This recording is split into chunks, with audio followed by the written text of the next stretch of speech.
புதியதோர் உலகம் செய்வோம். கெட்ட போரிடும் உலகத்தை வேரோடு சாய்ப்போம். புரட்சி கவிஞர் பாரதிதாசன். அனைவருக்கும் என் அன்பான வணக்கம். சங்ககாலம் தொடங்கி இடைப்பட்ட எல்லா காலத்திலும் தனக்கென ஒரு இடத்தை தக்கவைத்து கொண்ட இலக்கிய வடிவம் தமிழ் கவிதையாகும். கவிதை என்பது ஒரு கலை. இன்பம் தருவதே அதன் அடிப்படை நோக்கமாகும்.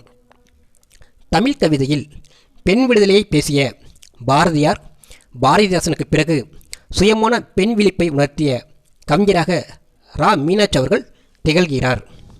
எனது பிரியமான மாணவ செல்வங்களே, நம்ம கடந்த 2 நாட்களாக இயல் 4 கவிதை பேழை பிள்ளைக்குடம் என்ற பாடப்பகுதியை பார்த்தோம். அதாவது கவிதை பகுதியை பார்த்தோம். பிள்ளைக்குடம் என்றால் பள்ளிக்கூடம்.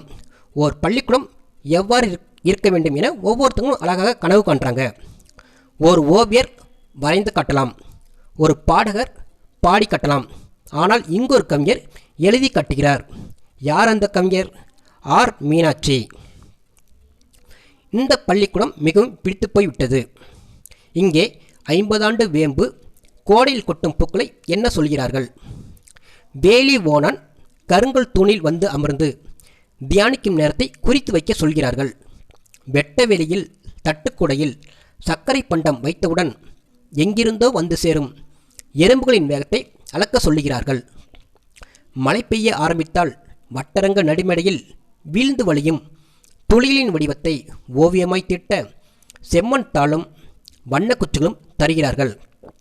மேலும் காலையில் மயிலுடன் நடக்க வேண்டுமாம், மாமரக்குயிலுடன் இசைக்க வேண்டுமாம், வண்ணத்து பூச்சியுடன் பறந்து ஆடி திரிய வேண்டுமாம், மாலையில் மரங்களின் முதுகினை செல்லமாய் வருடிவிட வேண்டுமாம், குறுஞ்செடிகளுடன் உற்சாகமாய் பேச வேண்டுமாம்.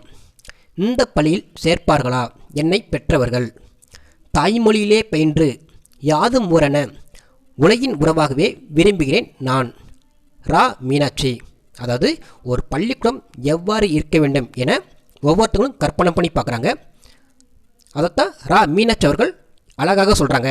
ஒரு பள்ளிக்கூடம் என்பது இயற்கை சூழல் நிரம்பியதாக இருக்க வேண்டும், மாணவர்களுக்கு பிடித்ததாக இருக்க வேண்டும், அங்கே பார்த்திங்கன்னா தாய்மொழி கல்வி இருக்க வேண்டும் என மிக அழகாக சொல்கிறாரு.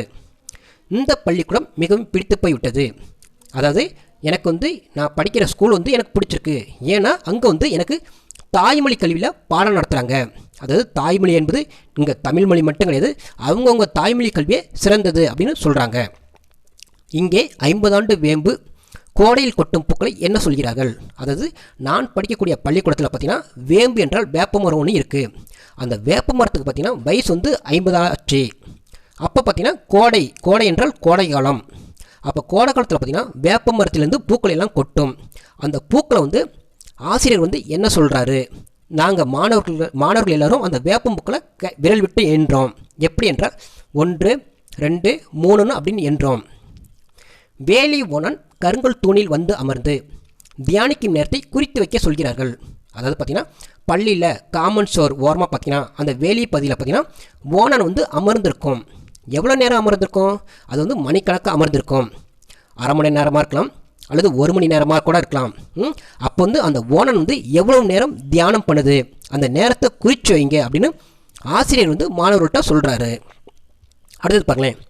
வெட்ட வெளியில் தட்டுக்குடையில் சர்க்கரை பண்டம் வைத்தவுடன் எங்கிருந்தோ வந்து சேரும் எறும்புகளின் வேகத்தை அளக்க சொல்லுகிறார்கள். வீட்டில் பார்த்திங்கன்னா அம்மா ஒரு சர்க்கரையோ அல்லது ஸ்வீட்டோ எடுத்து வீட்டு வெளியில் வைக்கிறாங்க. எதில் வைக்கிறாங்கன்னா தட்டுக்குடையில் வைக்கிறாங்க. தட்டுக்குடை என்பது மூங்கிலால் செய்யப்பட்ட கூடை. அப்படி அந்த இனிப்பு பொருளை தட்டுக்குடையில் வைக்கும்போது பார்த்திங்கன்னா எறும்புகள் எல்லாரும் பார்த்திங்கன்னா எல்லாம் சேர்ந்து என்ன எங்கே வந்துடும்? அந்த இனிப்பு பொருள்கிட்ட அப்படியே முக்கியம். அந்த எறும்பு எவ்வளோ வேகத்தில் வருது, அந்த எறும்போட வேகத்தை ஆசிரியர் அளக்க சொல்கிறாரு. அடுத்தது பாருங்களேன்.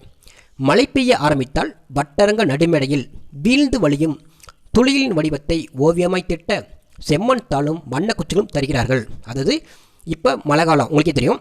பள்ளியிலையும் நல்லா மழை பெய்யுது. அப்போ பார்த்திங்கன்னா கிரவுண்டில், அதாவது மைதானத்தில் நடுப்பகுதியில் பார்த்திங்கன்னா மழைத்துளிகள் நல்லா தூரிகிட்டே இருக்கும். அந்த இயற்கை காட்சிகளை ஆசிரியர் வரைய சொல்கிறாரு.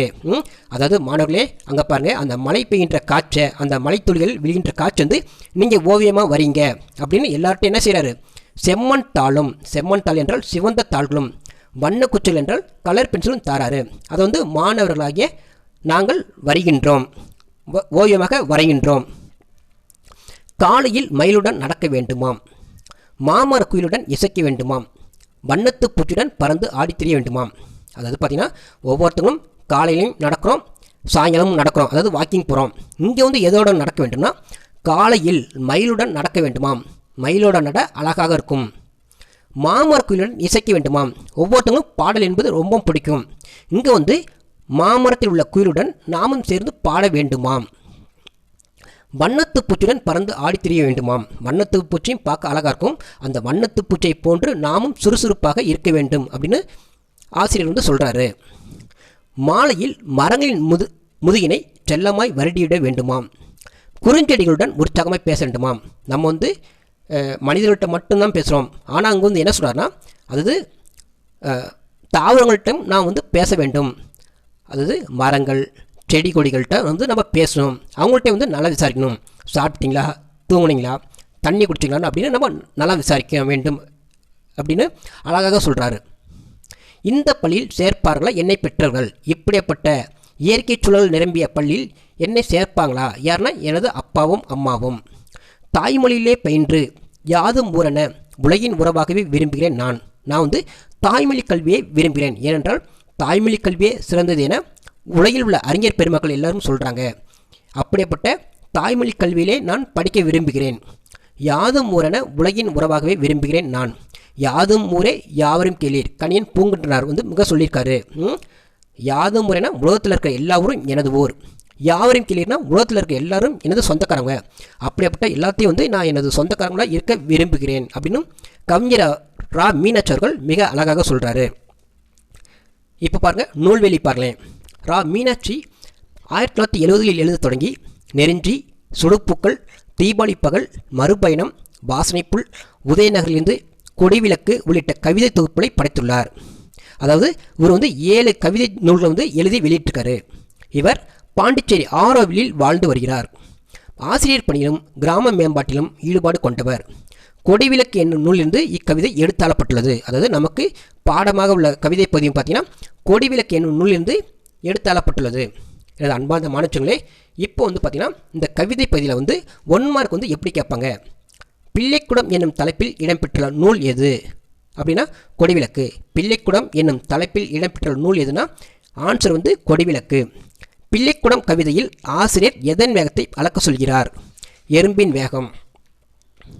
கருங்கல் வேலியில் தியானிக்கும் உயிரினம் எது என ரா மீனாட்சி குறிப்பிடுகிறார்? ஓணான். பிள்ளைக்குடத்தின் பாடத்திட்டம் இயற்கை கல்வியை சார்ந்தது. பிள்ளைக்குடம் என்னும் இக்கவிதை கொடிவிளக்கு என்னும் நூலிலிருந்து எடுத்தாளப்பட்டுள்ளது. இப்படி தான் 1 மார்க்கு கேட்பாங்க. 2 மார்க் பாருங்களேன். இங்கே 50 ஆண்டு வேம்பு கோடையில் கொட்டும் பூக்களை என்ன சொல்கிறார்கள்? என்ன சொல்கிறவர் யார், எண்ணுபவர்கள் யார்? இது வந்து 2 மார்க் கேள்வியில் அடிக்கடி கேட்குறாங்க. என்ன சொல்கிறவர் ஆசிரியர், எண்ணுபவர்கள் மாணவர்கள். ரா மீனாட்சி அவர்கள் எழுதிய நூல்கள் யாவைன்னு கேட்பாங்க. நூல்வெளியில் இருக்கல, அதை நல்லா படிச்சுக்கோங்க.